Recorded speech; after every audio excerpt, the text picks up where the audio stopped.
And good Saturday morning, everyone. Welcome to another edition of 757 Saturday Sports Talk with Hatfield and Young, generally from the PLEX. I've got the PLEX background, but we're going to take it off in a little bit because I'm not at the PLEX. I'm technically in Indiana, Muncie, Indiana, as I'm on assignment with the Old Dominion men's basketball team. I'm often on assignment with the Old Dominion women's basketball team, but I'm pinch hitting for Ted Alexander on the radio side of things today. If folks want to hear that, they can hear it on 1310 AM Fox Sports Radio as the men are in action against Ball State, the Cardinals. I'm at David Letterman University, and Coach Ed Young has got a big projector in the background. It looks like he's in his classroom where he's teaching about Hatfield and Young at the PLEX. Is that true?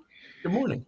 Good morning. Did a little bit of differences here. I've got practice coming up later in the morning, so I took the early morning drive from the house to the classroom where it all happens. Only thing is I don't have the kiddies here today, so being at a Saturday. And speaking of, Saturday, first and foremost, Matt, we got to wish and thank all the veterans. Today is Veterans Day. Correct. This is a military area here in the 757, and I don't necessarily say Happy Veterans Day. I just want to say to all veterans, thank you. I don't know what else to say. What you do, I couldn't do. Those that served active military, those that went front line, those that dodged bullets, whatever. Thank you. What you did allows Matt and I right here to do this kind of stuff that we enjoy doing. And for those family members who lost people in the wars or in duty, no greater sacrifice could ever be made. And there's, again, no words. So thank you. In my mind, Veterans Day is every day because of what you do. Well put, Ed, and I echo those sentiments. Appreciate their service so very much for our country. Are you ready to dive in on some high school football playoff scores from Thursday and Friday? Man, let's go. It is a buzz. There is a buzz, and it has nothing to do with any bees, about games last night, a few upsets, some crazy scores that we knew were going to happen, but there's one I'm not sure anybody saw coming. Where do you want to begin? Do you want to begin with a certain division? When you go, because we have 6 classifications. You want to go in that order, or how do you want to approach? Can we go? Let's jump around as the song is jump around. I hope we can get that as one of our. I don't have that on the music. Yeah, we got to do that. Jump around. Let's go.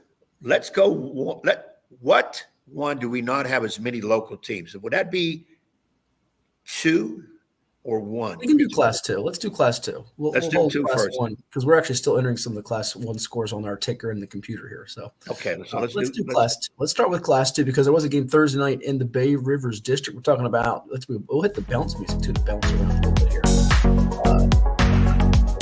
We'll saturate you and me. Poquoson a winner over Nandua in the first round of the playoffs. And you know what we can do just for the audience, because they'll like this, instead of seeing our ugly mugs, they can actually look at some of the playoff results from the bracket. You tell me how it looks on your screen, Ed, and then that can give the audience a little bit of a better view of things. Instead of looking at us, I'd rather look at that than me. Yeah, so let's go to the next page. You're going to see what happened in all these divisions real fast. But we're going to go right to your division. We don't want them to see that yet. We don't want to see them yet. There you go. You see it there now on the screen? There you go. I see it. Perfect. Poquoson Bull Islanders, led by Baker Green, the Eastern Kentucky track commit. They won a tough one with Nandua, 20-6. You know who coaches Nandua? Dennis McCall, who used to be an assistant coach at Granby. So he knows those 757 teams pretty well and did a good job with the group that I think will be making some noise in the future to make things competitive in that matchup with Poquoson. They're going to take on King William, a 54-13 winner over Bruton. No real surprise there. I think we all anticipated that happening. Amelia County, a winner over Greensville, 24-20 in Central Lunenburg. Very scary situation, Ed. Their head coach, Will Thomas, who I know quite well, having interviewed him a number of times for the Farmville Herald, was hospitalized last week, just got out of intensive care. He's doing a lot better. We want to send our best to him, but his team falls short against Southampton, 44-30. And for Southampton, it was one of their best offensive performances of the season as they beat Lunenburg. So a 1, a 4, a 3, and a 7 is what that bracket is looking like right now in Region 2A. Anything really jump out at you that grabs you? I knew King William would be putting points on the board. In terms of our picks, if I'm not mistaken, I didn't have Southampton. And I think I went with the prospective upset of Greensville over Amelia, if I hit it right. You So did. You did not hit it right, but that is what you picked. Correct. Okay, so those two I went down the tubes to. The other one's pretty standard. Nandua does have a young team, a big line for a Class 2 team, a small enrollment school. They got a big line. Pocosin I still think is good, but I've got to do some thinking. King William can put points on the board. I know Pocosin's known for that defense. That's an interesting matchup. Remember, we talked about last week King William having played a tough schedule this year as well. I think they played 4 schools that were higher classifications, Class 3, Class 4, above them. So that does matter a great deal, I think. As we move it down to Region 2B, Central Woodstock, undefeated still. They beat Stewart's Draft 34-7. Stewart's Draft is a couple years removed from a state championship game appearance. Strasburg victorious over Fort Defiance 35-14. It was Clark County. The Eagles winning it over Buckingham 21-7. Remember, Buckingham's running game was really giving people problems, and also they had the ability to shut people down with their defense. I think they had to hold about 6 or 7 opponents to single-digit points, but they got through on a 3rd and goal touchdown, about 6 minutes to go in the first quarter, and they got 21-point lead on Buckingham and held off for the 6-3 upset, which yours truly called. And the Riverheads Gladiators, a winner over Madison County, 69-14. I know you had commented it was not going to be Madison County's night, even though they were 17-0 all time in the series. All those wins coming from 1982 to 1998. But how about Triple C, Caden Cook Cash? Are you familiar with him, Ed? I'm always familiar with Cash. Sometimes I'm not sure which one it is, but the green Cash I am. Well, Caden Cook Cash, who was the Class 1 state player here the last 2 seasons, is a senior bruising running back for Riverheads. Coming off an offer from UVA last week in a 5-touchdown performance to close out the regular season, he had 6 touchdowns on Friday night, 4 of them rushing, 180 yards on the ground on 9 carries. That's a pretty good average, by the way. 180 divided by 9. If you want him on your average yards per carry in your fantasy team, you're looking at a pretty healthy, nice 20-yard per pop average. But he also had 2 defensive scores. He intercepted a pass, took it back 6 points for 55, or took it back 55 yards for 6 points. And then he did his best, as my man Leland McCrae told me, Jadavian Clowney impression with a sack, fumble, and recovery TD return from about the 23-yard line. 69-14 Riverheads, a winner over Madison County. And Caden Cook Cash, as you know, we've talked about this before, over the years. You have a player of his ilk, Damon Claiborne at King William a couple years ago, who's now at Wake Forest. A player like that can dominate the tournament, and Riverheads is thinking about a potential rematch with Central Woodstock, who beat them very close in the season opener. I think it was 8-7 or 7-6. Keep an eye on the Gladiators, who have now won, I think it's 29 straight playoff games. Well, when we look at these again, not overly surprising. I think you did get me Clark County. I didn't pick Clark County, did I? You did not. You had Buckingham. I stayed with Buckingham. So Riverheads is a team I think you really got to look out for in there, putting 69 on a somewhat average Madison County team. But Woodstock is still undefeated, and I think most everybody's looking for that matchup of Central Woodstock and Riverheads. But Clark County has already proven with the upset, I want to call it based on seeds. And, of course, we're not talking about Strasburg at all. But I think it's Riverheads and Central Woodstock meeting in the final. I think it's going to be Riverheads and Central Woodstock meeting in the championship game as well. The question is going to be on Thanksgiving weekend. It was 8-7, by the way, back in week 1. Riverheads, which has now scored 60-plus here the last couple of games, will they have enough defense to slow down the Central Woodstock offense? That game might come down to who tackles better against the run game, right? Yeah, if at this point in the year, if you don't know how to tackle, you can't be playing at this point in the year. And I think both those teams do. They're both very capable of putting a lot of points on the board. But in their first meeting, they couldn't find the end zone that much, and it may come down to that again. Radford a winner 63-0 over James River Buchanan. They're led by the dazzling quarterback dual threat athlete in Landon Clark, who is headed to Elon. They're going to take on Appomattox, a familiar Class 2 state title team, 49-6 over Chatham. Glenver blanks Patrick County 56-0, and everything was according to form, as you like to say, except Gretna Floyd County. The Buffaloes under veteran coach Winford Beal. He's been coaching 40-plus years, and he has some tricks up his sleeve. They took Gretna to overtime. They fall short 28-27 of pulling off the upset. But the top 4 seeds move on. One had to hold on for dear life.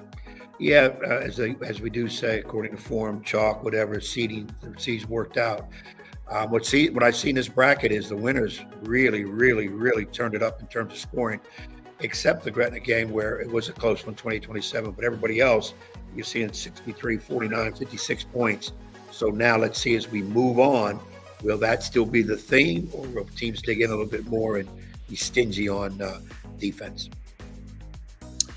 Well, it does look like we've got in Class 2 Region D a couple of games taking place on a Saturday today here. Union and Virginia High, Tazewell and Ridgeview. We did have Gate City double up Marion and Graham. The G-men move on against Lee. I didn't put them in the next bracket, but you can see they did win 56-14 there. I do want to show real quickly as I'll stop the sharing screen here and share something else for a moment. On our VIP board, we do picks on VirginiaPreps.com. We have some great subscribers and viewers and listeners out there. And one of them had a great line about what you had said in the picks, which made me laugh very, very hard. I'm going to do that real quickly as I go to our predictions on the Virginia Preps. See, we're giving you a little insider. Look at this for subscribers. We're showing you some inside scoop here. As folks will see, Ed on his picks for Class 2 Region D, he said Union 44-6. They're hotter than Dion and the stolen car. To which our man, Dinwiddie Proud, said Dion's lawyer would like to have a word with Coach Young. So there you go. Dion's lawyer wants to speak with you. Well, they could speak with me. And again, it was somebody stealing Deion Sanders' car, and he was in the car, so he had nothing to do with it. And that's a reference to a thing that we heard on film a couple weeks ago. A couple weeks back, and we'll leave it there. Real quickly. No. Since people want to know where that reference is, let's do it real quickly so they can see it. It's one of the greatest. It is one of the best clip. Here it is, so people have an idea of it. Out to Brady Bishop, 15 seconds remaining. Marshall, one more time. What's he do? He sinks it. Three-pointers in a row for number 34, Cade Morrison. He's hotter than a stolen car, Butch. There you go. Hotter than a stolen car, Butch. Holston Cavaliers, our buddy Cade Morrison, which we're waiting to play for the picks coming up in the NFL segment at the end of the show. We have not been hotter than stolen cars. But in that bracket, nothing really jumps out as crazy. I think we're looking at a Graham Union potential region final there, don't you? I think so, too. I think he's going to stick there. And those teams have proven why they need to be here, and that's why they're here. All right, let's get some local flavor out of the way if we can. We went to one of the smaller divisions in Class 2, so they're off the checklist before we take a break. Let's get a second division in before we take an extended break here. And it's not extended break like we're out for 20 minutes. We'll give you a couple of commercials in there, maybe about 3 or 4 minutes to catch our breaths. Where do you want to go now? You want to go to a higher division in 3, 4, 5, or 6? And we'll save one for towards the end because, like I said, I'm still putting in some numbers. We also got a couple of interview clips from Southeastern District teams that have advanced on to the next round. Let's go 1. No. I said let's save one. You said let's go 1. Yeah, I'm not ready for 1 yet. Not ready for 1. So we got to go. Okay, we'll save 1, and let's jump to 4. Let's go to 4. All right, Class 4. First score as we share it up on the screen. Do you see that on the ticker? You say that's a misprint, Matt, right? That's a misprint. I really wanted to save that later. I made a mistake by saying 4 because that is the buzz. That is not a misprint. Phoebus 104, Jamestown nothing over at Darling Stadium. And I went on a little bit of a rant on IG Live. You're not on IG Live, are you? I thought you'd be getting on with the hipsters, all your friends from your I think somebody just put me on IG Instagram. Okay. So I got to get in there and play around with it and see what everything else is going on. Well, I've upset some natives, first of all. And I went on Twitter about this too. And in fact, we'll stop that share screen to let you see my tweet where I went off a little bit on Twitter. But you can get the gist of what I said as we are streaming this morning. And I hope I ain't got to put out no fires for this guy. No, you might have to.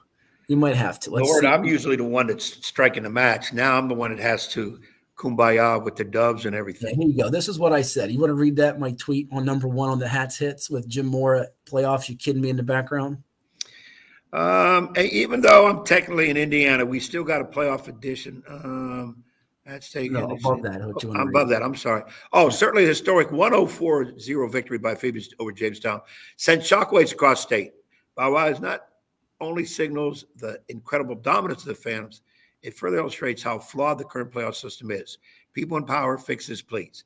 Now, I knew this guy was going to do something along those lines because I was working. What did I do? I didn't score 104 points. No, but I'm saying in the postseason. And see, this is why I wanted to save this region for last because it's going to. No, people are talking about we can't save it any longer. We can't. But my thing is this: And I had people come up to me last night at the game saying, "Hey, man, did you hear Phoebe's score?" I said, "Yeah, I do." "Well, that's ridiculous. What do you think?" You know, the way it's set up, the current system set up, you're going to have 8 play 1. A lot of people say 8 should not be in there. When you get a team that's like a 1-9 Jamestown, what are they doing playing a powerhouse, probably, in my opinion, state champion Phoebus? Just too dominant. Those kids are going to get hurt. They shouldn't be in there. And all of a sudden, Phoebus puts 104 on the board. I don't know how 104 came about. I mean, you have to score every time you have the ball and when you don't have the ball. On defense, whatever, special teams, to get 104 points, being the 4th team, I think, in state history to get 100 points in a game. Is the system flawed? You can say yes. But what about when number 8 upsets a 1, and I think we have one somewhere, or number 8 takes number 1 into overtime, or a close game? We don't ever say, well, they shouldn't have been in this thing. See that? See, they almost hurt number 1. Number 1 wasn't ready for him. 8 shouldn't be in there. See, we don't make that conversation. I'm all for giving teams opportunities to win titles. That's why I like the 6 regions. A lot of people want to go back to the 3. But I am also an advocate, maybe if you don't have a winning record, i.e. 6-4, you can't get in the playoffs. Sorry. But what that's going to do is change all the regions every year. You might have one region with 3 teams in, another region with 13 teams in. So there's more that would have to be done to that. I don't like the idea, well, we're just going to take the top 2 teams, period. Because then what do you play the regular season for? And I was told last night by a couple of gentlemen, well, if you're not good enough in the regular season, how are you good enough in the playoffs? You shouldn't go. I understand that. And most of the time, the cream rises to the top. Those better teams will get there. You do have your upsets. But 104 points, where do we put the blame? And I'm not, my people at Phoebus, don't come at me. Coach Blount's one of the best in the business. I wasn't there. I can't talk to it. And it's not a team's job to stop themselves from scoring. That's your opponent's job to do that. I just don't know how we get 104 points on the board. You can't hand off to somebody and tell them to fall down. To me, that makes a farce of the game. So I'm not putting any arrows towards Phoebus at all. There were some other crazy, wacky scores, too. It's just nobody got 104. So, yes, Matt, I agree with you. The system is flawed, but we need to really think about how we are going to fix it to still give those opportunities. Well, hold on a second. I'm not entirely taking Phoebus out of the mix here of arrows. They're a wonderful team. Jeremy Blunt's got an awesome program. But what are we doing up? Was it 96-0, 98-0? I think it was 98-0 with under a minute to go as the clock's ticking under 10, and you have the ball at the 29-yard line. Now, rightfully so, they have subs in, but we're sending 3 receivers deep vertically, and I saw the video clip. I watched it. It was on YouTube. I saw it. We should not be throwing for the end zone up 98-0. Take a knee. For crying out loud, take a knee. We don't need to score it. Don't get egged on about the triple digits and all that. And this doesn't just go for Phoebus. This isn't a personal Phoebus. This is with anybody. Maury, Freedom, which scored 100+ on Colgan last year, take a knee. You can take a knee at that stage of the game. I'm not saying in the fourth quarter you take a whole knee, but at the end of the game, with under 10 seconds to go, take a knee. And we shouldn't have 1-9 Jamestown in the playoffs. I don't mean to hurt Jamestown's feelings, but common sense should have prevailed. There was an AD in that region last year who's no longer in that region, who's in a different region, as I said on Instagram Live last night, a voice of reason in the room, who said, what are we doing? We've got 9 schools in this region. Go to 6 teams. Give the 1 and 2 seeds buys, which would be deserving for Phoebus and for War Hill, both of whom went 10-0. Let your 3-6 matchup be Churchland over Gloucester, which, as you saw on the screen, was 70-0, by the way. Truckers steamrolled the Dukes. And your 4-5 game, which is taking place today at Darling, which is Hampton and Smithfield. Case closed. We don't need 2-8 team, sorry, Manor. We don't need 1-9 team, Jamestown, in the postseason. We just do not. Now, the 500 or better record makes sense for teams, as that has been discussed before. However, I don't know how you structure that where you might have a region that has 5 or 3 or 8 or 9 teams that can be eligible and how you make that consistently work. But the best system, I think 4 is too few, 8 is too many, 6 is the right number. You could probably go 6 across the board and give 1 and 2 seeds buys like the NFL does. And we've solved a lot of this issue. But there's a lot of lopsided scores. And you're right, Ed, because everybody said just get rid of the 8 and 7s entirely. Well, there was 5 7 seeds that won on Friday night. You had, we'll get to some of the others. Yorktown beat South Lakes. Kempsville beat Cox. That was a crazy game Thursday, we'll get to in Region 5A. Mills Godwin over Louisa. And Mills Godwin was 6-4. Louise was 9-1. Southampton, as we just talked about, beat Lunenburg, and Fort Chiswell beat Narrows, and we almost had a 7-2 upset with Floyd County over Gretna. So there you have it. Well, and Matt, and again, we don't want to prolong this. I don't like seeing automatic 6 teams because I'm going to flip it to basketball. In basketball, you'll have a 7th seed, an 8th seed who has a winning record, and you're saying, well, you're not in the game. You can't get in the playoffs because you're a 7th, 8th seed, and you might have won 14 games out of 22. 14-8 is not a bad record, okay? And maybe you won 5, 6 in a row right at the end of the year, so you got hot at the right time. I think those teams should be able to be in instead of putting a set. We're taking 6, period, regardless. And then you're going to have a situation where you'll have some regions whose records won't be as strong, and they're in the regional, and another region, i.e. 757, have teams, and again, I'm looking at basketball, but you could put it to football, who will have a winning record and can't go.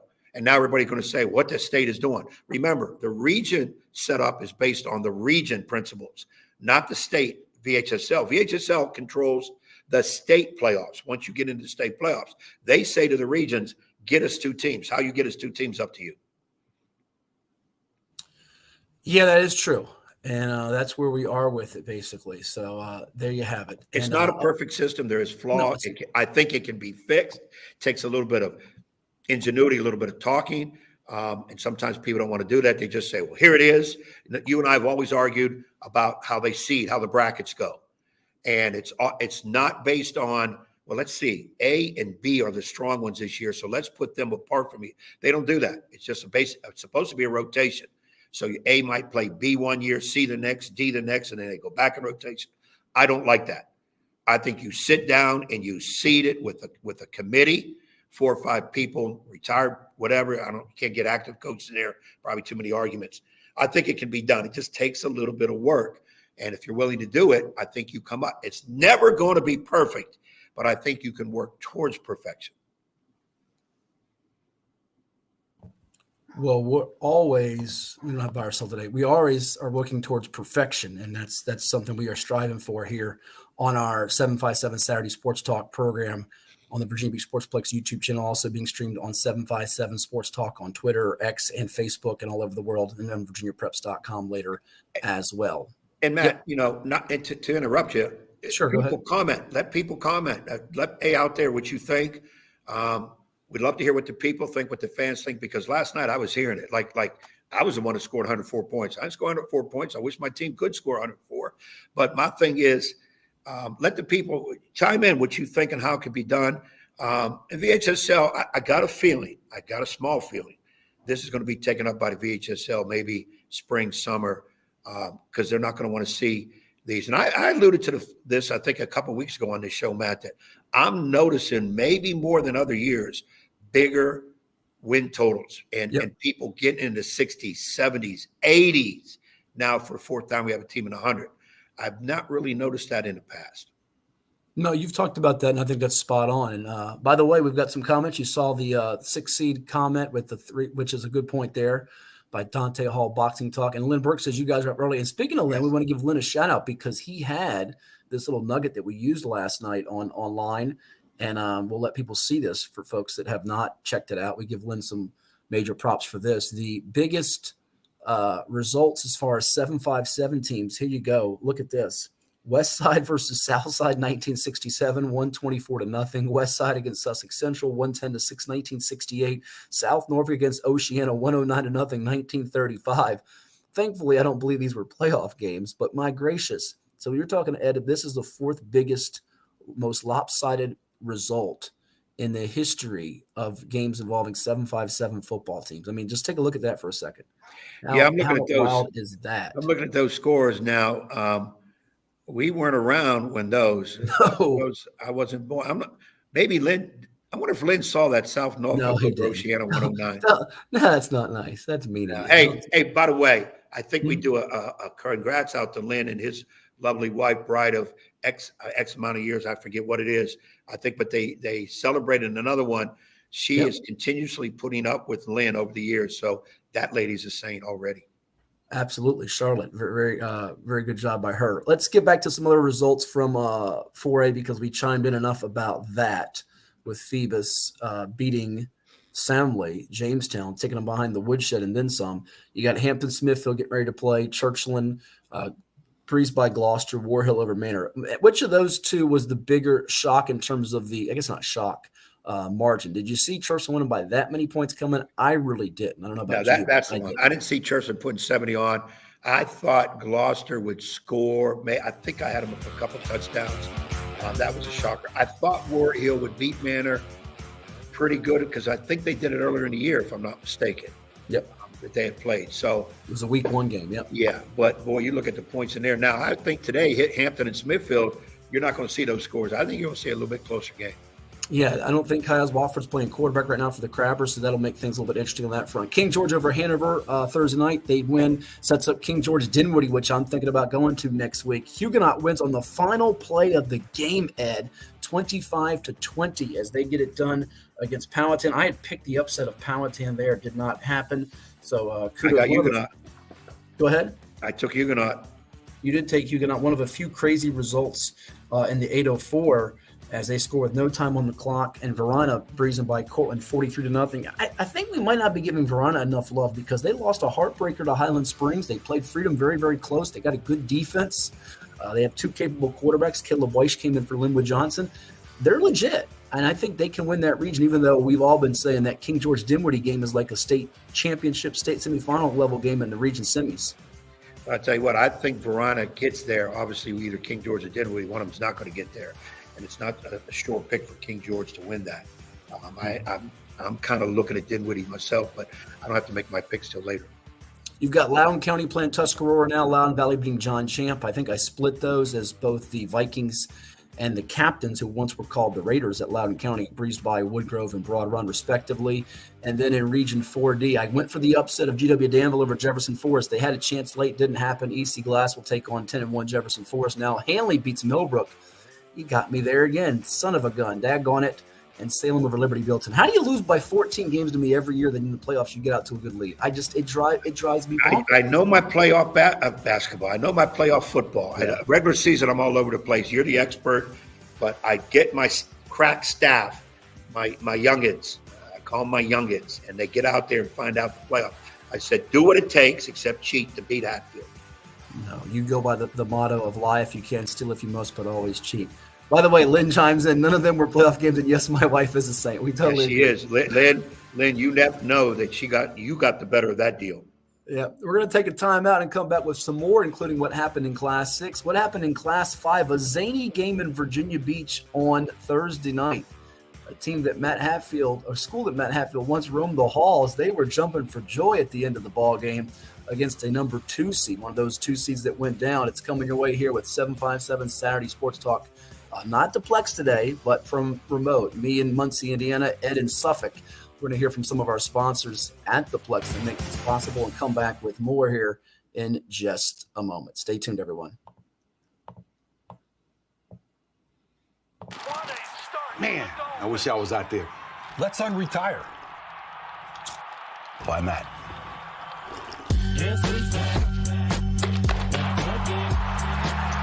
Randy Moss. Dan Marino? You alright? Hey, Grandpa! Grandpa? I still got it. 22. 22.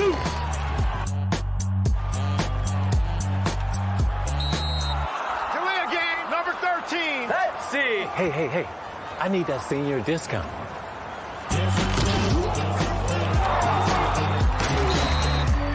That's the game.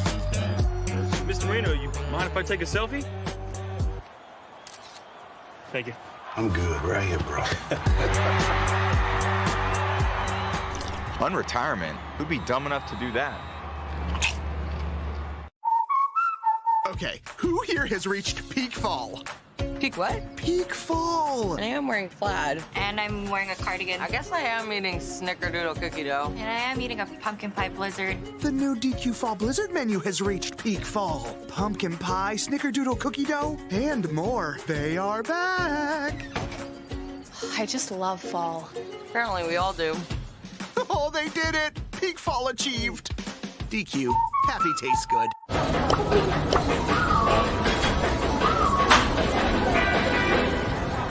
Every year, thousands of athletes disappear in clutch moments due to falling hydration levels. I used to go missing all the time. I let everyone down. I even let Shannon Sharp down. Yeah, you let me down. They've been told how you feel yourself doesn't matter, that electrolytes are all the same. And just like that, they're gone. Get yourself back in the game. Get yourself a Gatorade. Could be the difference between dominating and disappearing. Gatorade, rehydrate, replenish, refuel.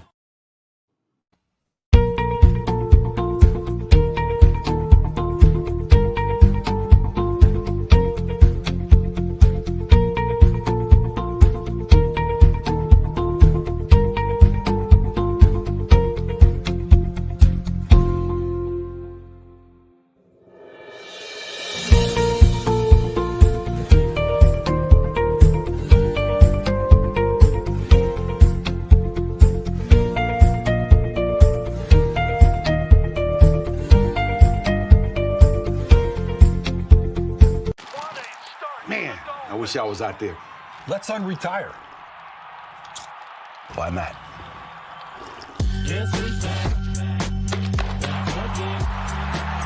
Randy Moss. Dan Marino? You all right? Hey, Grandpa! Grandpa? I still got it. 22. 22.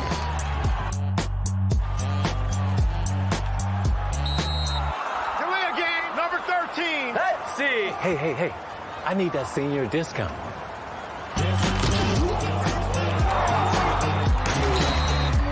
That's the game. Mr. Marino, you mind if I take a selfie? Thank you. I'm good right here, bro. Unretirement? Who'd be dumb enough to do that?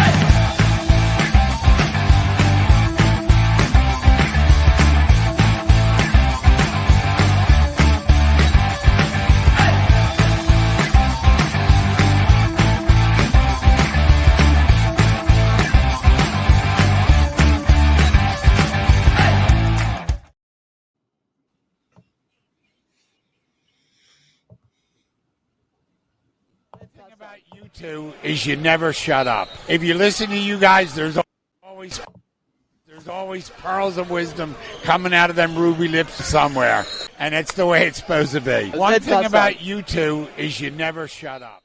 Hampton Roads has a long-running high school and college sports tradition. It's time to give them the spotlight they deserve. This is 757 Saturday Sports Talk. Here are Matt Hatfield and Coach Ed Young.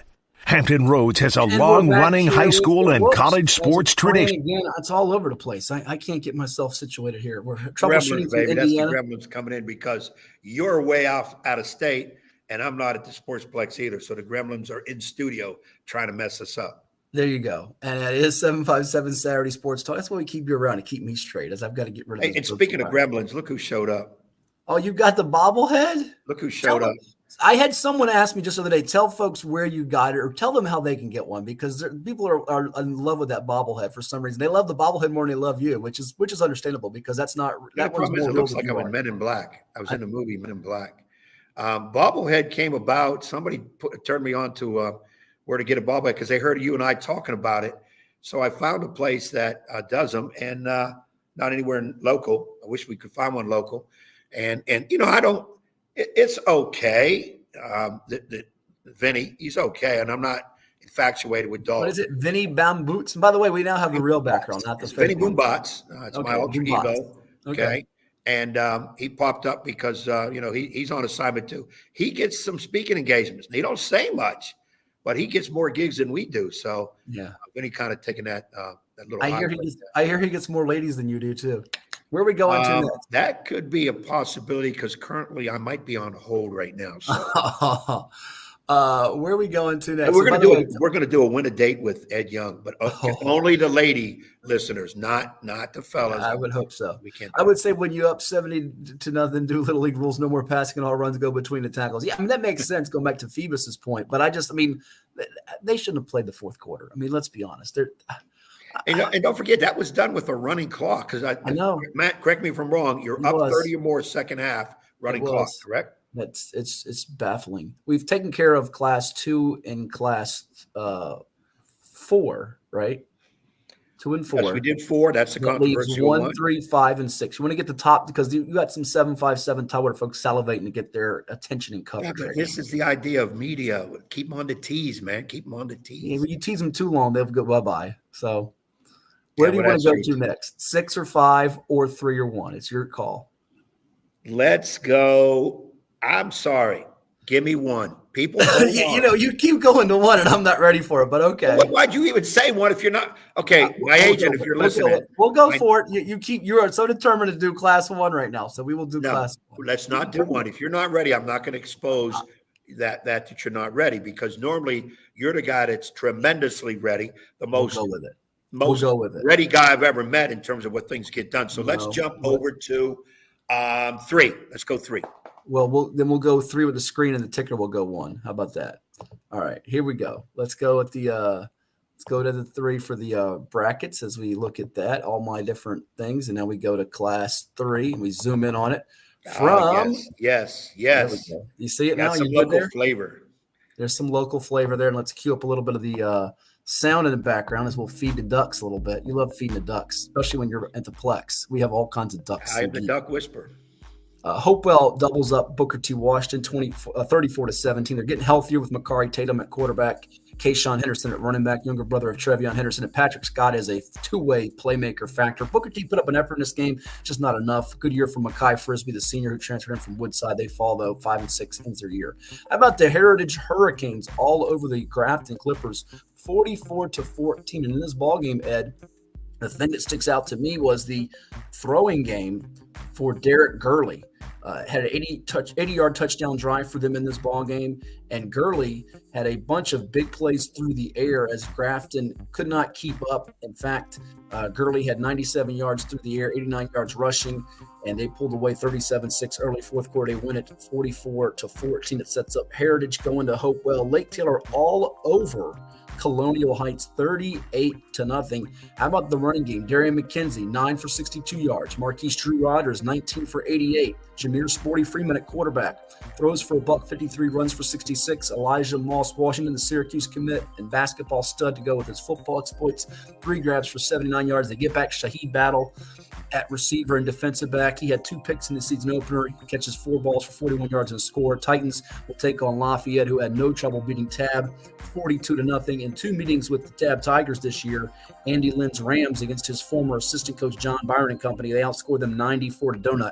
Sets up what I think will be on Thursday night. Haven't gotten confirmation. Lake Taylor going to Warner Stadium to take on Lafayette. Titans are 2-0 in the postseason all time against them. Can they make it 3-0? That is the big question.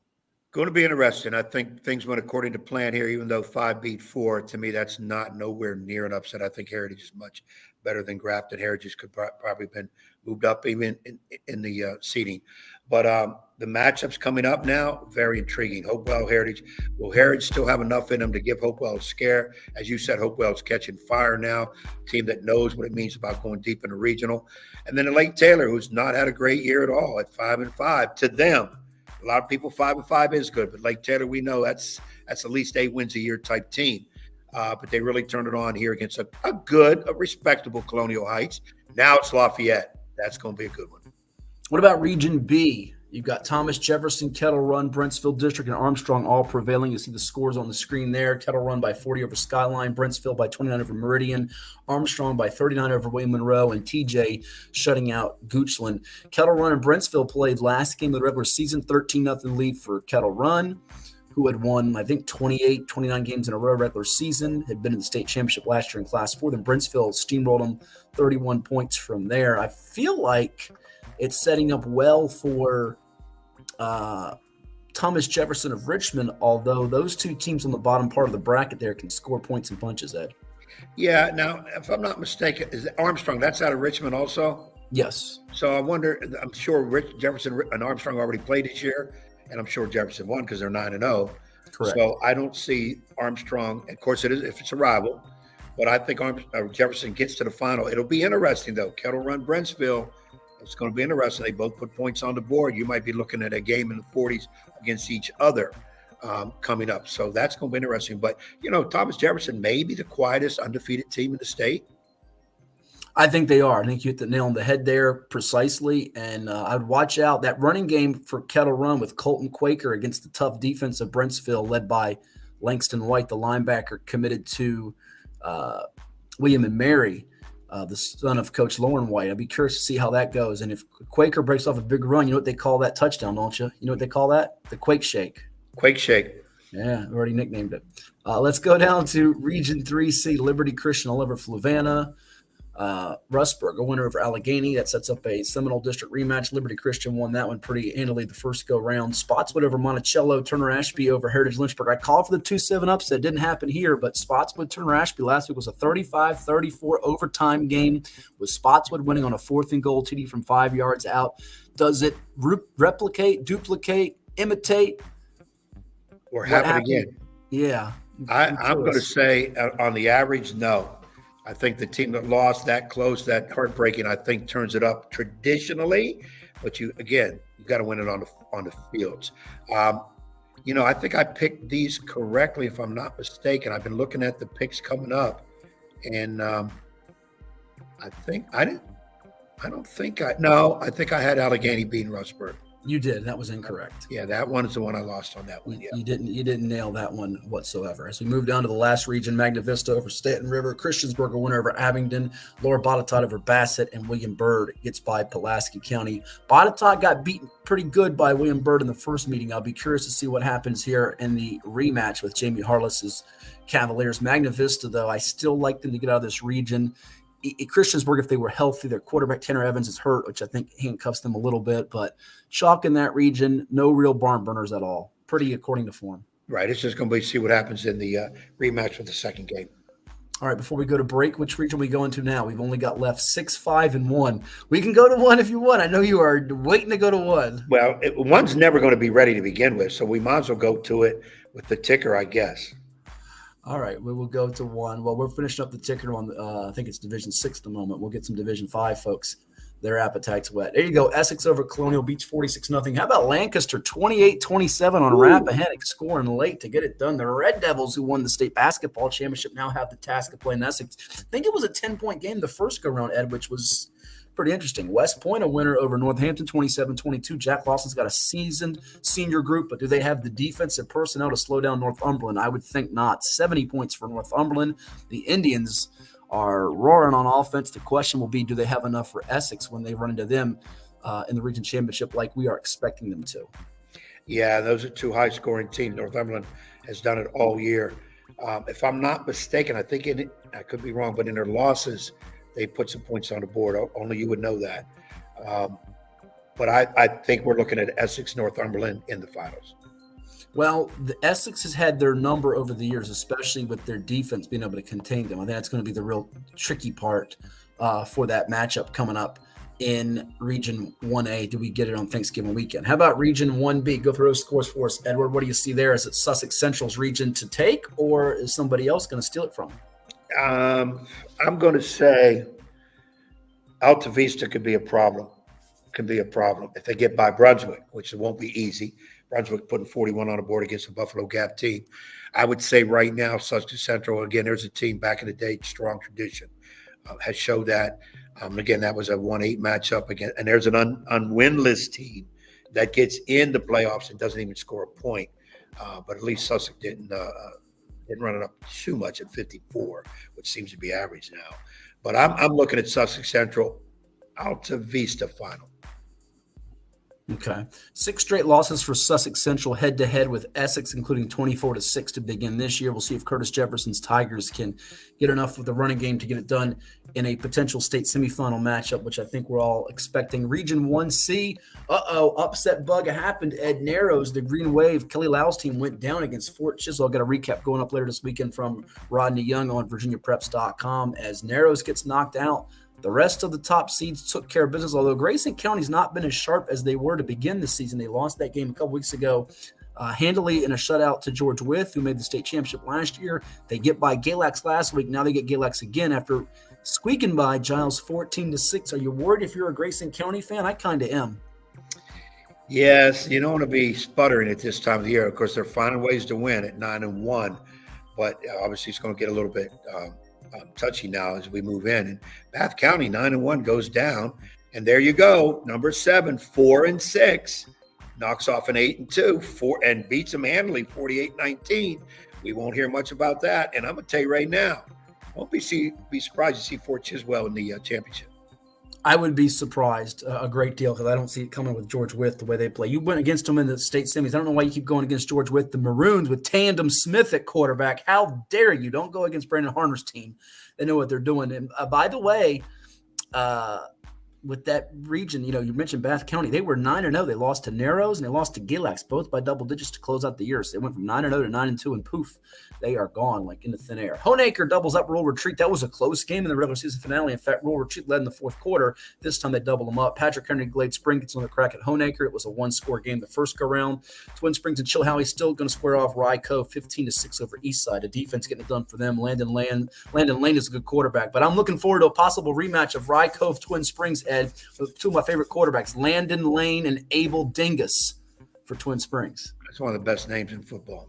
It is. The top 5 name in the area right now this year. So there you go. That takes care of Class 1, which means we're ready for another commercial break, aren't we? Because we got some interviews coming up.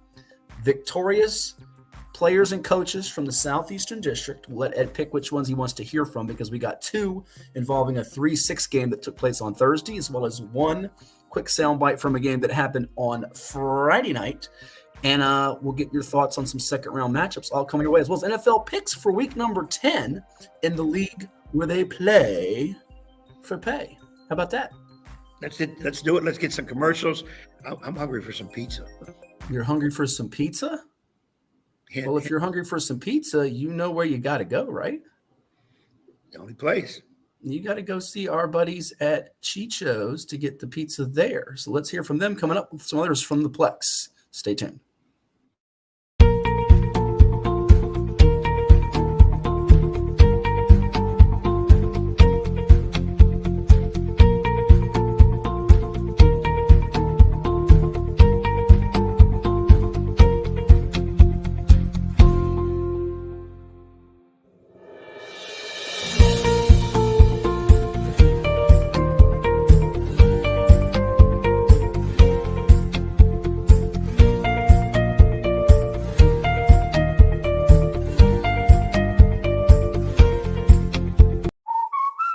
Okay, who here has reached peak fall? Peak what? Peak fall! I am wearing plaid. And I'm wearing a cardigan. I guess I am eating snickerdoodle cookie dough. And I am eating a pumpkin pie blizzard. The new DQ Fall Blizzard menu has reached peak fall. Pumpkin pie, snickerdoodle cookie dough, and more. They are back! I just love fall. Apparently we all do. Oh, they did it! Peak fall achieved! DQ, happy tastes good.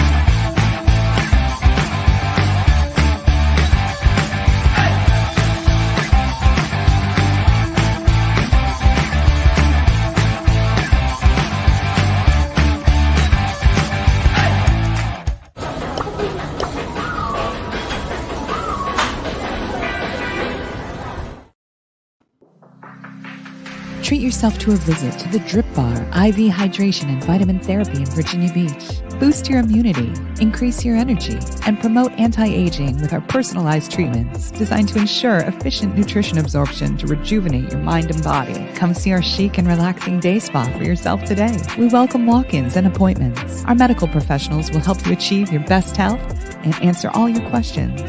The Drip Bar at Lansdowne Commons in Virginia Beach. Welcome back to 757 Sports Talk.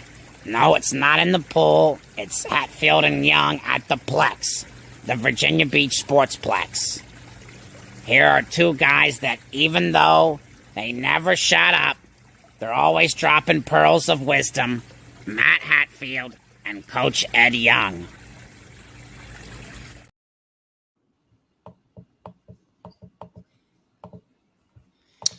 And we're back here with 757 Saturday Sports Talk, not at the Plex, but we are on remote location. I'm in Indiana with Old Dominion men's basketball. We got a matchup with Ball State today to the Monarchs, and then heading to Arkansas. Edward is at school in Suffolk, where he's got the big projector in the background, and we're ready to go through some more results from what transpired on Thursday and Friday night. So where are we going to, Ed? We've taken care of the small schools, 1 and 2. We've taken care of the 3 and 4s. That leaves 5 and 6 to get this thing done and then wrap it up with the NFL picks. So where are we off to next, sir? Let's off go to 5. Wonderful Wizard of Oz. Where are we going to? You said 5? Let's go see the Wizard. Let's go 5. 5 alive, and we'll play the ticker for you and also share the screen with you and bring back some more games from Thursday and Friday as it's back here on the screen. Oh, there you go. Eureka. There it is. I don't know who Eureka plays for, but that might be between Green you and Run had to escape at 17-12. Ed, they were nervous on Dahlia Drive in Virginia Beach. It was not looking too good for them in that matchup with the Deep Creek Hornets. And we got to salute Andre Twine. His team came ready to play. They had a halftime lead, but then Keelan Brody Adams, one of the state's all-time leading receivers in terms of yardage, touchdowns, receptions. They put him in the Wildcat formation and let your best guy go to work. Gets a couple of touchdowns. Green Run gets up 14-6. They kick a field goal to make it 17-6, but back come the Hornets. They can't recover the onside kick after a touchdown with under a minute to go, 17-12. And the Stallions breathed a sigh of relief, including the basketball coach, who I understand was doing the announcing, our good friend Kenny Harris over there. And it was getting a little nervous, but they prevail. Kenny doing the announcing. That's what I was told. Come on, man. Yeah, good source. I hope someone took over for him when he had to go to the bathroom, because that could be a little dicey. So. Or when he had to go take a eating break, that's a 20-minute break, 30. Tallwood, Salem, we love Kenny. We joke because we love. We're not doing it because of me. He's the best. Tallwood, Salem. How about the Sun Devils at 39-14? We wondered about them when the quarterback went down. You picked it. I had Tallwood. But Mark Hall's team has certainly responded. Now the question will be, can Salem hang with Green Run in the next round? They certainly have the defensive personnel. Marcus McCoy, big tackler for them this year. I just don't see it, Ed. I think Green Run got its wake-up call, 54-7 back on October 20th. Salem's got some good receivers. Fabian Wells is having a great year defensively, but I think it's Green Run's game to take. Yeah, but, I'm going to echo your comments, too. Hats off to Deep Creek. If Phoebus didn't have the 104 score, I think this would have been the story, that a team as good as Green Run, a team that we talked about maybe can do some damage in the Region 5 playoffs, has to really struggle at home against an 8th seed, Deep Creek, who comes in at 5-5, looking average, but they played in a very tough Southeastern District this year, and they have athletes, great coaching staff, and all of a sudden, but Green Run pulls it out. So there's no need to keep passing over it. Green Run pulled it out. Now we got to go see what happens. This was supposed to be a beach party, but there's another Southeastern District team that did step up. Yeah, there is, and I want to get to that in a second, but Kempsville, Cox, real quickly, who's going to go to Indian River? Well, it's not going to be Cox who would host Indian River because they had the ball. Crazy game. Interception by Kempsville at the 34-yard line prevents a Cox scoring drive with under a minute to go, but then a fumble by Kempsville gives it back to the Falcons, who are lining up for a field goal to win it from the 21-yard line, deadlocked at 20. Kempsville jumped out to a big lead in this game, but back come the Chiefs with a blocked field goal. Yes, you heard that right. A blocked field goal run back. It's blocked by the James Madison commit, Deacon Rawls. Deacon Jones would have been proud. No relation, obviously, same first name. Deacon Rawls blocks it, and Darrell Veal Jr. runs it back 70 yards for a score to stun the Cox Falcons. And we talked about it all year long, Ed, about Cox winning these games with under 2 minutes to go trailing. Tyler Noe, the first-year head coach, he had the luck. He had the lottery tickets. He had the rabbit's foots in his pocket, whatever you want to say, but it ran out at the wrong time. I kind of make the parallel in comparison to the Minnesota Vikings from last year, if you remember that. And there you have it. Cox is done. Kempsville is moving on to the next round. And again, kudos to Darrell Cherry. He's turned around that program. Chiefs run for $144 to Cox's 147. Remember, they had 300-plus the last go-round. It's technically a 73-yard block field goal return for Veal after the video verified stats that Doug Ripley sent us. But how about that finish? You don't think a blocked field goal is winning the ball game, but it does. You think back to the Alabama-Auburn game where they missed the field goal and they ran it back for a score to end it. But that is as dramatic as it gets for a finish, isn't it? Yeah, when you I saw one last night, as a matter of fact, the Nansemond River game, blocked field goal, picked it up and went in and scored. I haven't seen it in a while, so I got to see one live last night. But yeah, we talked about this last week. At the end of the season, Cox looking really good, but we also said, if I'm not mistaken, Kempsville had beat him earlier, so it was just no. Kempsville lost to him, Ed, by 1 point. They could have beat him. They lost to him. And a close ball game, I stand corrected on that. Yeah. So it's a game, even though it's a 7-2 seed, it's really a flip of the coin. They know each other so well. And those records, 8-2, 5-5, throw them out the window. It's the idea that whoever did the job in there, and again, sometimes in these games, whoever makes the last mistakes is the one that goes down the tubes. Very true. Indian River, a winner over Bayside, 48-16. They got 4 touchdowns of 40-plus yards, including a couple of aerial strikes by quarterback Tyler Allison. Malachi Hinton went the distance. Kakoa Benavente, Rayvon Moore, and Hinton combined for nearly 300 yards on the ground as it was Indian River breezing by Bayside, 48-16. It was a little bit of a tough battle there early because Kamari Kirby was scrambling well, the sophomore quarterback for John White's Marlins. They had made it a one-score game. It was actually 7-7, 13-12, or check that, 14-13 in favor of Indian River. Braves got up 27-13, and Bayside's driving for a score again. They had to settle for a field goal from Ibrahim Diabagate, and 27-16 was the score at halftime before the Braves just took control totally in the second half. A couple of interesting moves from Coach White, though. 4th and 1 to begin the third quarter from his own 44. He punts it away. They get a 3-and-out. They get into Indian River territory at about the 40, 45-yard line. 4th and 16, they go for it, and they're stopped, and really the dam broke from there. Curious, not going for it on 4th and 1, but going for it on 4th and 16. Nonetheless, the Braves really flexing their muscle behind. Jordan Harris, 2 more sacks for him, 20 on the year for this young man. We caught up with him. Would you like to hear from him? We also got Coach Brandon Carr, both, one or the other. Which one would you like to hear from? We don't hear from defensive studs, and you were just complaining last week about defensive linemen and offensive linemen, so we got one for you if you want to hear what he has to say. They get no love, but I'm glad that my rant was taken literally, so let's put him on and see what this young man got to say. All right, so let's hear from him. Jordan Harris, standout from Indian River High School after the big win over the Bayside Marlins on Friday night. Excuse me, that was Thursday night, not Friday night. That was a Thursday game in Chesapeake. We hear it now with Hatfield and Young at the Plex or on remote with you streaming on the Virginia Beach Sportsplex YouTube channel. Let's enjoy it.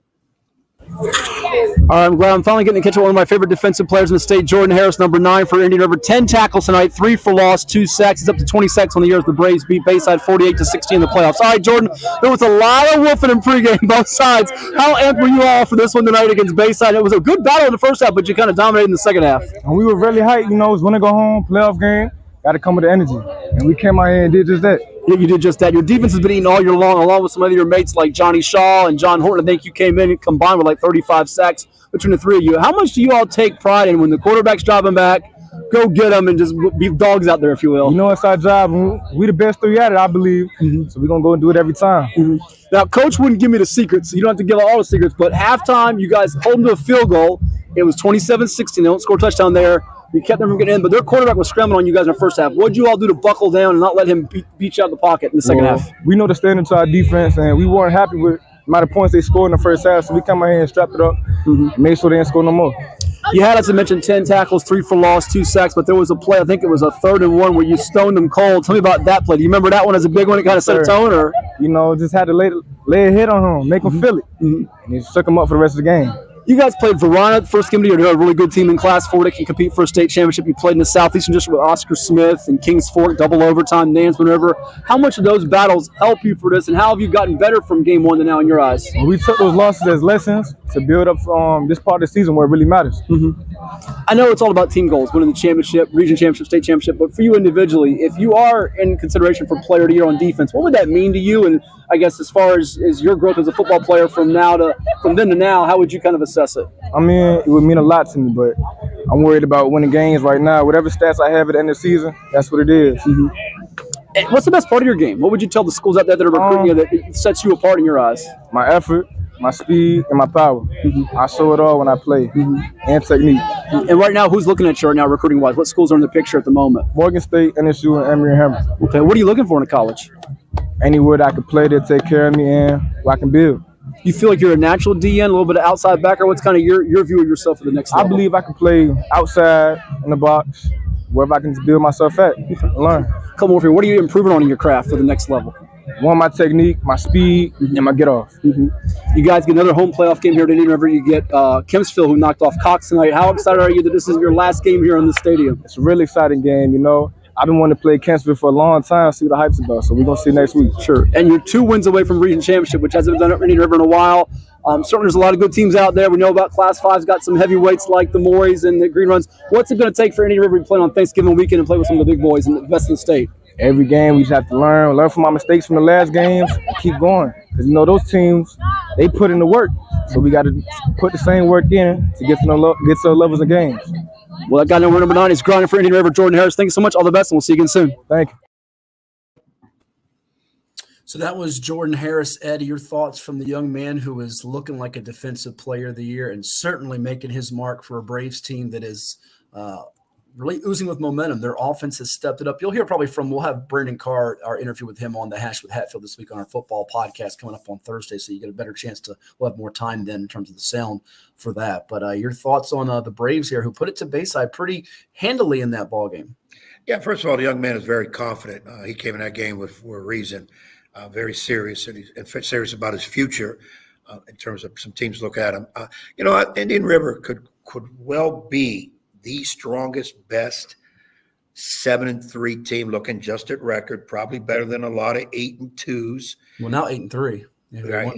And now that they're moving on, again, we almost forget records because it's now playoff time and they're 1-0. So I tell you what, if it gets down to them, they got to get by this game first. But if it's them in Green Run, could be interesting.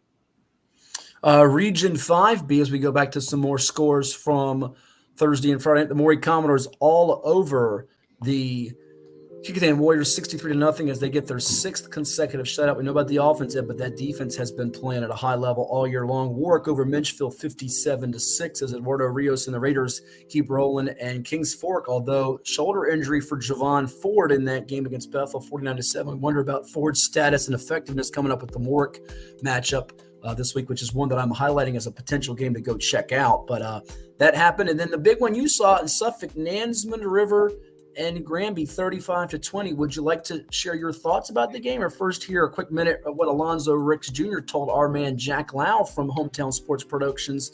See what he told Jack Lowe over there at the Arrowhead Stadium after the game. You want to hear from that, or do you want to give your thoughts first on the game? I'm gonna give my thought real quick. I'd like to hear Zoe. Zoe's much more important than mine are.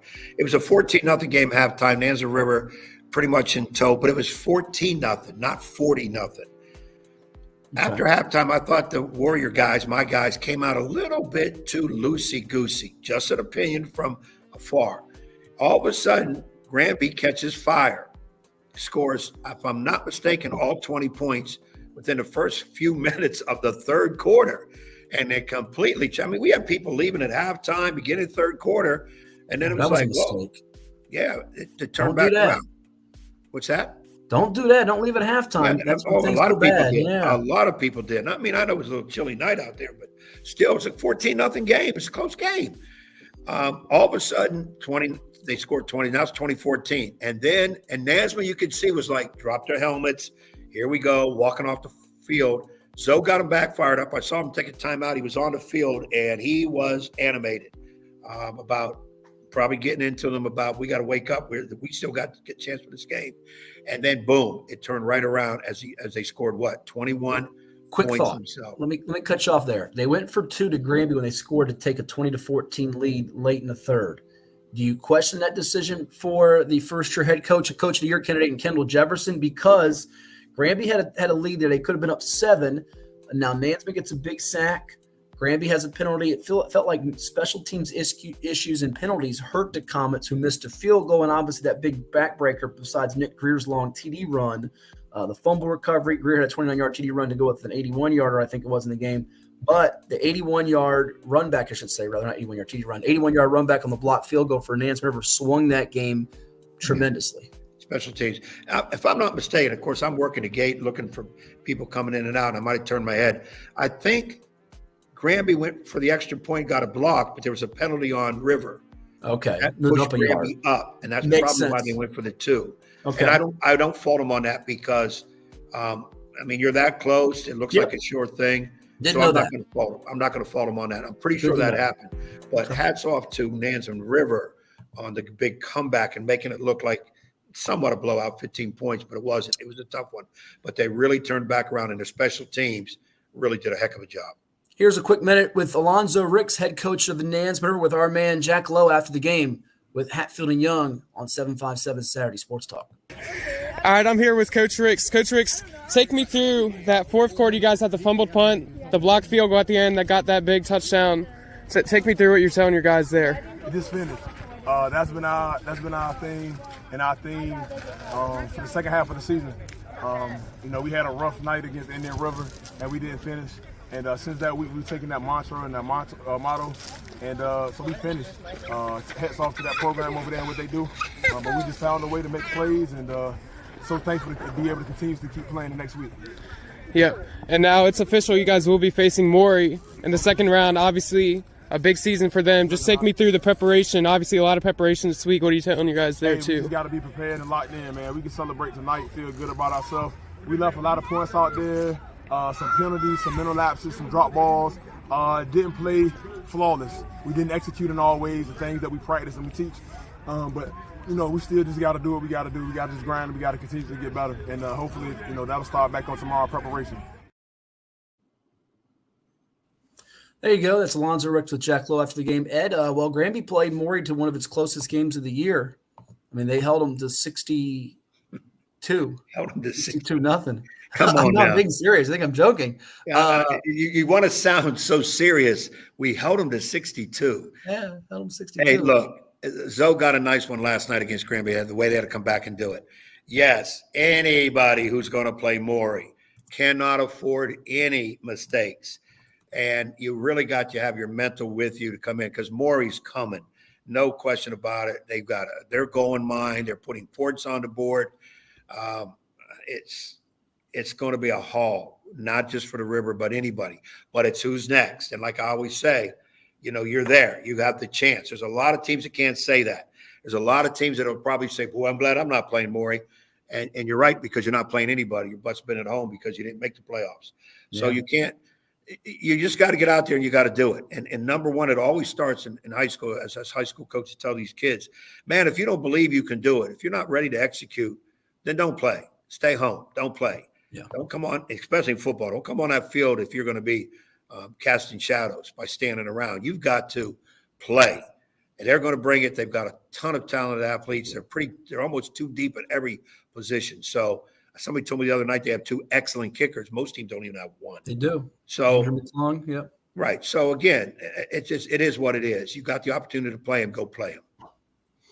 28-14 win for Nansemond at Powhatan Field back in 2017, but since then Maury won 16-15 in the opener in Suffolk in 2018. Then the playoff meetings, it was all Maury 64-8 in 2019 and 55-7 in 2022. That second round game with Warwick Kings Fork will be fascinating as well. 5 Seesaw, William Fleming, the 8 seed knock off the 1 seed Patrick Roanoke, 23-16. I almost called it, I didn't, but my man Robert Anderson who writes for us at VirginiaPreps.com, has a recap coming up, and he warned this was a very distinct possibility. Douglas Freeman, a winner over Hermitage, 46-41. Matoka over LC Bird, 28-0. And Louisa, the 2 seed, goes down to Mills Godwin, 32-24. So we got an 8 and a 7 seed still alive. I think it's Matoka's region to win now, and it might have been their region to win to begin with.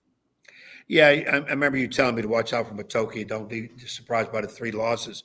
I almost was thinking about picking Bird because of their tradition, but I don't think I did. Fleming and Roanoke, boy, I kept erasing because if I'm not mistaken, those 2 teams have one heck of a tradition in every rivalry. Yep, it's a rivalry. Major and they rivalry. played a close game earlier this year. Fourth quarter, they had to come back and win. Patrick Henry did. So, right. And they're not healthy, but the quarterback and running back both out for PH. Right. And you hate to see the one go down, but hey, 8's there. Let's see what happens. Stonebridge will play Massaponax, which has been a thorn in the side in the past for them, but I don't think it will be the case this time. And Riverbend over Independence. Remember, Independence knocked off Briar Woods to close out the regular season. Maybe that gives Riverbend some confidence against Briar Woods and Mike Burnett's team with their good passing game led by Brady Carmichael to Cullen Capistrant catching the ball. But I think it's Stonebridge's time, and they're going to probably come out of the CD pocket. And we're looking at, if I had to project ahead crystal ball, I think we might get a chapter 3 of Maury Stonebridge at UVA that second Saturday in December for all the marbles in Class 5. They've played 2 pretty good games before. Remember, ODU was the site when Stonebridge stunned them on the Jacob Thomas to Zeke Wimbush touchdown pass. Maury got its first state title in nearly 90 years over at Hampton University a few years back when they raced out to a big lead, led by Keandre Lambert-Smith, who now plays wide receiver for Penn State. And they held off Stonebridge late. By the way, Lambert-Smith and the Nittany Lions, as you see Articulate Games, taking on the Jim Harbaugh-less Michigan Wolverines today. I'm sure Ed's got some thoughts on that. And that's what it looks like to me in Class 5. Although there's some teams that are capable, certainly Briarwood, certainly Kings Fork, certainly Warwick, certainly Green Run. But Maury and Stonebridge, I think, are starting to really get to that level where they start to take over this time of the year. It's their time of the year. And they've been preparing for this all the way since August, and they know what it takes because they've been on these journeys before. Recently, lately, they've been there, and they're not newbies. No, like I say, they did. And in this region right here, you see only the 4 teams playing as they only took 6, not 8, and gave 1 and 2 a bye. And Stonebridge, again, don't be deceived, people, by that record. They're still pretty tough. Absolutely. It should be interesting to see what transpires there. All right, we got one more region to do before we take a timeout and do our NFL picks to close out the show, and that is Class 6. I should say one more division. You ready for Class 6 there, sir? Let's bring it. Let's bring it. Class 6, here we go. Highland Springs a winner over Cosby, 49-6. Oscar Smith getting by Glen Allen, 28-17, as it was the Perry Jones matchup. Perry Jones played at Oscar Smith, now the coach at Glen Allen, trying to beat his former school, and it didn't have quite enough in the tank to get it done. Certainly a good effort for them. They have a good year, but he faced his godson at quarterback for the Tigers and Lonnie Andrews III, and the Oscar Smith defense really did it, along with not just 6 first-half sacks, by the way, Ed, for that defense led by Gerard Wilson, but Brandon Nesbitt ran the ball 34 times for 161 yards and 2 touchdowns. The Glen Allen Jaguars were missing their stud running back in Dallas Chavis. And Oscar Smith, they used the running game. They used the defense, a 55-yard dart from Andrews III to Travis Johnson for a TD. Romero Copeland gets a scoop and score. And now the Tigers get a crack at Highland Springs after Andrews throws for $170 a touchdown. Can they give Highland Springs a go? My initial thinking is no, but then again, they are Oscar Smith, and I don't think there's an intimidation factor with taking on the Springers, who until this game really have not been putting up a lot of 40, 50, 60 burgers like the other state powers such as Freedom and Maury and Phoebus have been doing. No, they haven't. And you know, the first thing that jumps out at me before talking about these teams individual, you look at these Final Four, and I've looked at so far the Final Fours in a lot of other regions, in particular regions. I don't know if anybody's strong in these Final Four because Oscar Smith could be the weakest team of these 4. I said it, Oscar Smith. Think of the state titles, Ed. I think Oscar Smith has won 4. Highland Springs has won like 5 under Lauren Johnson. Manchester had that year where they set the scoring record. They shared it with Hampton's legendary team of the 90s with Ronald Curry when they had Brendan Clark at quarterback, who played obviously at Notre Dame and Old Dominion. Thomas Dale beat Oscar Smith in the 2009 state playoffs, and Philip Sims leading the way in the mud and the rain, the muck, those bad conditions, which bothered obviously Coach Rich Morgan at the time, and Thomas Dale won a state title in the late, great Vic Williams. So you're looking at, what is that, 5, 4, 1, that's that, like 11 state titles between the 4? That's a crazy Final Four. These are some power teams. Yeah. And I want to say anybody can win it, but I'm looking solid at Highland Springs. I am too, although Thomasdale, if they had their healthy starting quarterback, Ethan Minter, I like their chances better. They had to get by Western Branch after a deficit early in that game, so Rashad Cook's Bruins came to play. And Manchester, I think, will get by Dale. Remember, Manchester and Springs had a tough game to begin the year. Springs won it late with a TD pass. I think it was Christian Martin, too. I forget which receiver had it, but it was big there. And Christian Martin headed to Maryland to lead the offense there for Lauren Johnson and another chance to win a state championship. Region 6B, it was freedom all over Potomac. 7 touchdowns for Jeffrey Overton Jr. Colonial Forge gets by Gainesville 49-26. Battlefield beats Patriot in a rematch 26-6. So Greg Hatfield's Bobcats avoid getting knocked off in the first round for the second straight year. And Mountain View 48-6 over Forest Park. I'm really curious to see that Battlefield Mountain View game. Eric Mensah, defensive lineman from Mountain View, headed to Ohio State. Can they contain the Battlefield offense? That could be a 14-13 slobber knocker type of game potentially. Yeah, I think you're looking at low scoring. 2 undefeateds playing. It might be the only one where we have 2 undefeateds playing in the next round. We have to check that out. But obviously one's going to be going back down. And then you talk about putting points on the board. Is not Freedom one of the ones that kind of started all this mess of scoring in the 60s and 70s consistently. So and then now they're going to take on a fairly good Colonial Forge team that also can score. But I see Freedom winning that, and it's going to be interesting in that second one. Yeah, I'm with you for sure. Region 6C, South County gets by West Potomac 22-18. Fairfax, a winner over Edison 32-20. West Springfield beats Hayfield 41-19, and Lake Braddock 49-16 over Mount Vernon. See anything there? I wish Fairfax had a healthy Chris Jones, the linebacker, going to Georgia. I think they would have a better chance to beat South County, who beat them pretty handily, thumped them in the first meeting this year. I think it's a little bit wide open with these 4. Okay. You would want to go South County all the way, but I think whoever comes out of West Springfield, Lake Braddock, has a legit shot. I think South County downs Fairfax in that ball game, but I think it's going to be interesting when they get to the final. Madison beats Lindley 42-6. Herndon gets McLean 28-21. I think I got you on that one. Westfield over Washington Liberty 30-7. I have Westfield getting by. Well, I had them getting by South Lake, so they lost 2 to end the season. But South Lakes gets picked off by Yorktown, the 7 seed, 6-4, knocks off the Seahawks. 10-0 season ends at 10-1. Remember, they had close wins over Madison and Westfield, but Yorktown, a program that's been, veteran coach Bruce Hanson, long time at it. His team came to play and they got it done. So now a 6 or a 7 seed will be playing for a region final, but Westfield is not your typical 6 seed, by the way, at 8-3. No, and they're very good. Again, that's where the seeding is a little devious on them. And Yorktown did it at the right time. I'm not going to count them out either. Madison has been doing it all year. Herndon, to me personally, a little bit more of an unknown up there, but at 7-3, they're right there. Again, another one I think could be a toss-up, and don't be surprised to see either 6 or 7 in the final. Yeah, I'm with you. We're going to take a timeout and finish up with the NFL picks. Also, we got a quick video of something that happened in a college basketball gymnasium to get Ed's thoughts. It's all coming your way here with Hatfield and Young, usually at the Plex, but we're on a remote location today on this special Saturday because I'm in Indiana. Let's hear from a couple more of our sponsors before we put the finishing touches on this latest episode here on our Virginia Beach Sportsplex YouTube channel.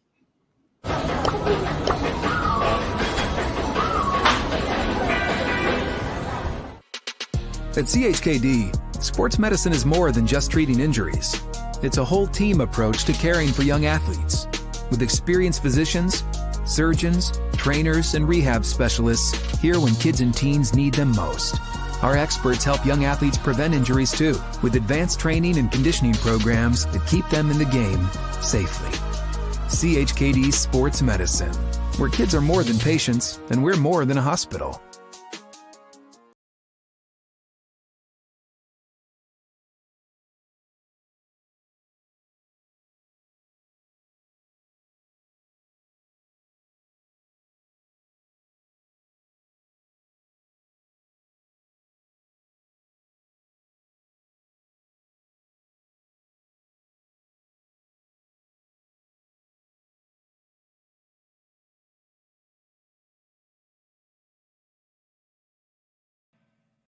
Well, it's everybody's favorite time of year again. Time to prepare to make your annual donation to that infernal revenue service. And if you're like me, you need help. Help to keep that donation as small as possible. So get off your W-2 and call John Maynard at John's Tax Service.